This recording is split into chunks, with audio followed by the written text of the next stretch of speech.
Ang programang ito ay rated SPG, striktong patnubay at gabay ng magulang ang kailangan. Maaaring may masiselang tema, lengguwahe, karahasan, sexual, horror o droga na hindi angkop sa mga bata. Bantay sarado ng mga taga-NCIA ito si Victor Safra nang ihatid ito sa ibang kulungan. Pero hindi makapapayag ang ama ni Victor Safra na si Mariano na hindi nila makuha ito ang kanilang anak. Kaya tatanggalin o papatayin nila kung sino man ang haharang dito.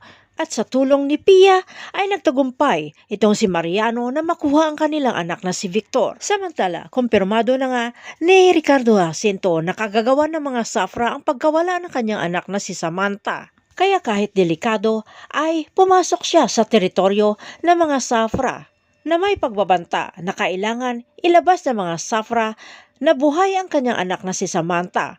Pero hindi natatakot itong si Mariano, lalong-lalo na pumasok sa kanyang teritoryo itong si Ricardo Jacinto. Nagulat itong si Ricardo nang bigla na lamang nagsilabasan ang mga nakatago na mga tauhan ni Mariano.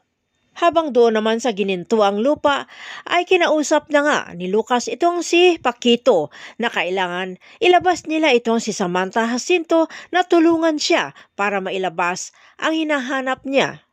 At hindi sila lalabas ng ginintuang lupa hanggat hindi nila mahanap itong si Samantha, buhay man o patay.